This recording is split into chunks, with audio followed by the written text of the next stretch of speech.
Ini dia cara paling gampang naikin omset penjualan. Tonton videonya sampai selesai.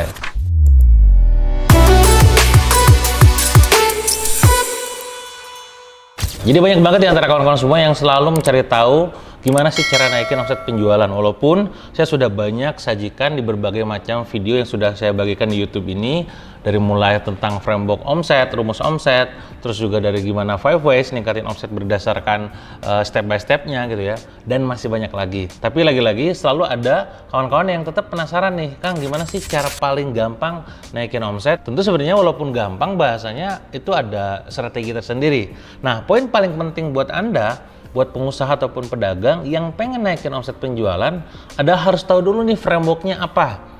Ada banyak framework ataupun strategi ya yang bisa kita gunakan pada saat naikin omset penjualan. Misalkan dalam dunia leadership gitu ya, pada saat kita pengen men-treat, katakanlah meng-coaching tim kita di tim penjualan kita, sebenarnya nggak harus selalu tentang naikin omset penjualan tuh tentang naikin budget ataupun promosi, konten dan segala macam. Caranya adalah misalkan kita gunakan namanya framework Blue Ocean Strategy. Bagaimana itu? Kita akan tanya kepada tim kita, guys, teman-teman, saya nanya nih sekarang, di antara semua yang kamu lakukan, coba cek di apa aktivitas bulan lalu yang hari ini kamu belum lakukan. Apa yang akan ditingkatkan, di-increase, apa yang akan di-create, dibikin, dibuat, apa yang akan dihilangkan, di-eliminate, dan apa yang akan dikurangi gitu ya, di-decrease ataupun dikurangi dari segi frekuensi dan durasinya. Itu contoh upaya dalam meningkatkan omset penjualan lewat treatment coaching ke tim penjualan.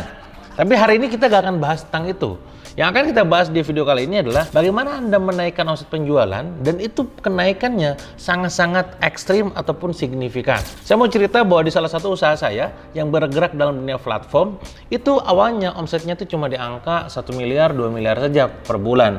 Sampai pada akhirnya kita lakukan treatment dengan strategi tertentu, omsetnya naik hingga di angka 4-5 kali lipat. Artinya hampir 10 miliar setiap bulannya. Nah, ini kok bisa begitu? Sampai akhirnya saya menemukan sebuah data dan ataupun fakta, ternyata ada hal aneh yang terjadi di lapangan. Ternyata kenaikan itu sangat luar biasa besar, dan kita di semua perusahaan itu di tim gak ada yang menyadarinya. Penyebabnya apa? Mulailah kita berpikir apa sebenarnya penyebab yang menyebabkan sehingga omset penjualan itu meningkat. Ingat ya, semua yang terjadi dalam marketing harus selalu diukur penyebabnya agar kita bisa melihat gitu ya, mengidentifikasi. Kalau misalkan bagus bisa ditingkatkan, kalau misalkan jelek bisa kita eliminasi. Waktu itu di platform kita gitu ya, saya menemukan ternyata ada salah seorang penulis yang omsetnya, penghasilannya bagi hasilnya dia cuma di angka 8 jutaan, tiba-tiba mendadak dalam 1 bulan naik 10 kali lipat. Alhasil nyentuh di angka 80 juta. Pada saat kita mencari tahu ke penulisnya, ternyata si penulis tidak menyadari bahwa yang menyebabkan omsetnya naik tuh karena faktor tertentu. Nah, ini kan menjadi isu, termasuk juga kepada manajemen. Ini apa sih yang menyebabkan omset kita naik? Nggak tahu, belum dianalisa. Sampai akhirnya otak growth hack saya di situ mulai muncul gitu ya. Jadi salah satu framework yang akan kita mainkan untuk Anda bisa praktekkan nanti adalah growth hacking. Mencari tahu elemen-elemen detailnya. Ingat ya, growth hacking itu adalah perpaduan antara data dan marketing ya. Jadi data dan aktivitas marketing. Jadi sebelum kita memaksimalkan marketingnya, Anda harus tahu datanya dulu. Nah, kita gali tuh. Akhirnya saya cari tahu, ketemu masalahnya itu ternyata adalah ternyata omset itu naik gara-gara aktivitas promosi di salah satu platform. Apa itu? TikTok. Pas saya cek, oh TikToknya judulnya apa di platform itu, ternyata pas kelihatan di KBM aplikasi kita, judulnya ini, saya searching dengan kata kunci tertentu, dicarilah nama siapa promotornya, ketemu nama orangnya. Saya DM lewat TikTok, Assalamualaikum, gitu ya, ngobrol panjang lebar, gitu ya. Pada saat saya ngobrol, ternyata yang menarik adalah pas saya tanya, itu kamu promosi ini dari apa, kamu dibayar berapa? Saya tanya. Jawabannya adalah, saya tidak dibayar, Kang, katanya. Justru malah saya minta izin. Dan saya tanya, kamu tahu nggak efek kamu sebesar apa ke penulisnya? Nggak tahu juga. Nah, ini faktanya menarik ya. Si penulis tidak tahu sumber meledaknya bagi hasil adalah dari si promotor ini, yang promosi di TikTok. Si promotor di TikTok, atau katakanlah influencer di TikTok, tidak menyadari bahwa promotornya, promosi di TikToknya yang sampai 3 juta view itu sampai menghasilkan penghasilan bagi hasilnya sampai 80 juta, alias 10 kali lipatnya. Nah, bagi kita sebagai seorang growth hacker itu kudu ditemukan isunya. Sehingga pada saat ketemu, oh berarti omset naik itu karena awareness-nya dan akuisisinya makin besar di platform gitu ya, di platform yang lain. Disitulah akhirnya saya bedah, oke ya udah gini aja, ngobrol ke tim semua, panggil semua tim, tolong ajarkan semua para konten kreator yang sekarang aktif di TikTok ataupun penulis di KBM yang sekarang punya akun TikTok untuk mempolakan ini. Nah, pola-pola detailnya tentu tidak bisa sampaikan di sini, tapi framework utamanya adalah yang ingin saya bagikan kepada Anda adalah ada 6. Nah, 6 ini silakan Anda catat. Pertama, kalau Anda omsetnya pengen naik, ya, pertama adalah Anda harus tingkatkan dulu awareness-nya. Apa itu awareness? Simpelnya adalah bagaimana caranya agar orang-orang lain itu tahu tentang bisnis Anda. Dengan cara apapun. Ingat ya, goalnya adalah agar orang lain tahu dengan cara apapun. Entah itu organik, entah itu ads, entah itu bayar KOL, entah itu bikin sekedar kayak baliho di samping jalan, pasang banner, terus juga pasang umbul-umbul dan segala macam. Kalau Anda isunya marketingnya itu ternyata bermasalah karena orang nggak tahu, bisa jadi kurangnya awareness yang Anda lakukan. Maka aktivitas nomor 1 yang harus Anda tingkatkan adalah aktivitas strategi awareness-nya. Nah, yang kedua adalah setelah awareness adalah akuisisi ataupun acquisition. Apa yang membedakan antara acquisition dan juga awareness? Acquisition adalah bagaimana awalnya orang lain cuma sekedar tahu, mereka akhirnya mau mengunjungi. Katakanlah saya punya outlet di Bandung namanya BSM Rental gitu ya. Orang udah tahu BSM Rental, tapi dia tuh gak pernah datang, berarti cuma aware doang. Nah, gimana cara ngakuisisinya? Kita bikin strategi tertentu agar orang lain mau datang. Nah, akuisisi adalah membuat orang lain awalnya tahu menjadi mau datang. Atau awalnya cuma sekedar tahu, jadi mau ngechat ke WA misalkan. Jadi mau scrolling ataupun ngelihat di websitenya dan sejenisnya. Itu yang kedua. Yang ketiga adalah setelah orang lain tahu, datang. Yang ketiga adalah activation ataupun aktivasi. Apa itu artinya?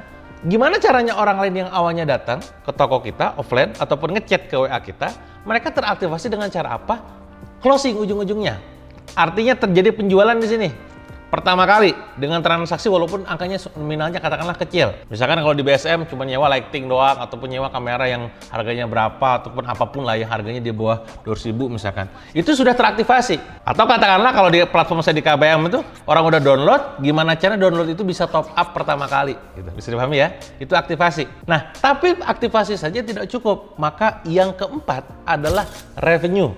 Apa itu? Penghasilan. Maksudnya apa, Kang? Gimana caranya orang lain yang pada saat datang ke toko kita atau ngechat WA kita, mereka itu menghabiskan uangnya lebih banyak. Jadi kalau tadi awareness itu tahu, goalnya ya, kalau akuisisi itu datang, kalau aktivasi itu beli, kalau revenue itu belinya lebih banyak. Bisa dipahami? Apa yang strategi yang bisa dilakukan? Banyak banget. Bisa melakukan cross-selling, upselling, down-selling, bundling, tawarkan produk termahal terlebih dahulu, bikin katalog, bikin checklist. Wah, banyak banget. Nanti mungkin suatu saat saya akan sampaikan lebih detailnya di video yang lain. Intinya adalah gimana caranya mereka itu mereka membeli ataupun mengeluarkan duit lebih banyak lagi agar revenue kita makin banyak lagi.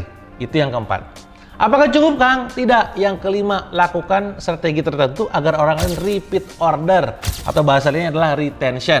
Ingat, gak semua bisnis itu produk itu bisa repeat ataupun retain gitu ya. Contoh misalkan pada saat kita bikin jualan produk, katakanlah jam tangan. Katakanlah kalau saya udah beli jam tangan, mungkin repeat ordernya akan sangat solid. Mungkin setahun sekali, 2 tahun sekali, 3 tahun sekali. Tapi Anda butuh strategi tertentu agar orang lain beli jam tangan jadi rutin. Misalkan menggunakan angle tertentu. Angle yang awalnya dipakai, sekarang dipakai untuk hadiah. Anda bingung memberikan hadiah untuk orang yang Anda cintai.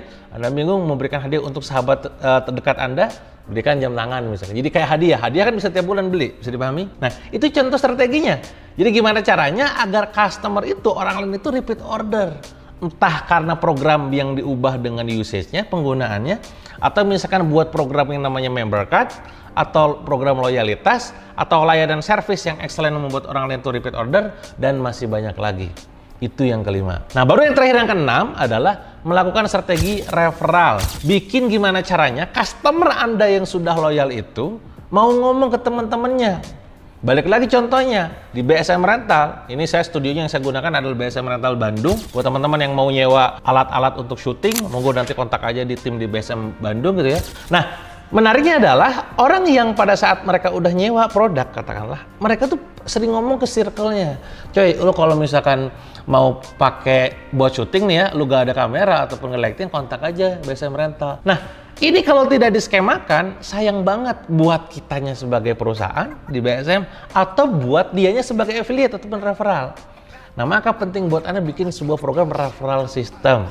Kita bedah tuh dari customer segmennya. Ternyata customernya BSM itu ada yang namanya nanti itu praktisi itu nanti ada giver, ada DOP, ada videographer, ada freelancer dan segala macam. Ada yang namanya PH itu berarti ya berhubungan dengan sinias-sinias film, ada yang namanya mahasiswa yang mengerjakan tugas akhir, ada yang namanya government, pemerintah-pemerintah yang pada saat bikin event, atau mungkin B2B perusahaan-perusahaan. Nah, di antara semua customer segment tersebut, dicek mana yang memungkinkan untuk bisa memberikan referral paling sering dan paling banyak. Nah, itu upaya yang dilakukan apa? Sama ketika saya dulu juga membantu sebuah perusahaan, akhirnya omsetnya naik 10 kali lipat lebih gitu kan. Gara-gara mencari tahu gimana caranya klinik ini bisa memberikan efek referral sangat luar biasa ke teman-temannya. Oh, ternyata kalau klinik mata, kalau matanya sudah sembuh, nggak minus lagi buka kacamata gini, kan nggak repeat order, benar nggak? Nah, maka dibikin sebuah program referral. Ternyata nomor satunya bukan orang yang puas, yang sembuh matanya. Nomor 3 itu. Nomor 2-nya adalah ternyata bukan customer puas juga, tapi orang yang nyari duit. Nomor satunya apa? Bimbingan belajar kedinasan. Nah, ini kan fakta-fakta menarik yang mungkin tidak terbongkar di publik. Nah, maka penting buat Anda menstrategikan itu semua. Maka saran dari saya buat Anda, kalau Anda misalnya sekarang mentok, stuck, bingung, naikinnya gimana, coba cek lagi 6 framework ini. Dari mulai awareness, ya juga akuisisi, aktivasi, revenue, retention, dan referralnya udah jalan atau belum? Udah ada belum strategi dan taktiknya tertentu dan untuk dijalankan? Ya, ingat ya, jualan omset boleh sepi tapi ikhtiar gak boleh berhenti. Maka Anda terus tonton juga tuh semua video saya yang lain. Semoga ini memberikan gambaran buat Anda semua untuk bisa meningkatkan omset penjualan secara signifikan. Kalau ada yang ingin ditanyakan, jangan sungkan komen aja di kolom komen. Nanti saya akan coba cek satu persatu dan coba balesin. Kalaupun nggak mungkin kan dibalas, mungkin nanti dibikin video kayak begini lagi ya. Jangan lupa subscribe, like, dan share ke teman-teman yang lainnya. Sampai jumpa di video berikutnya.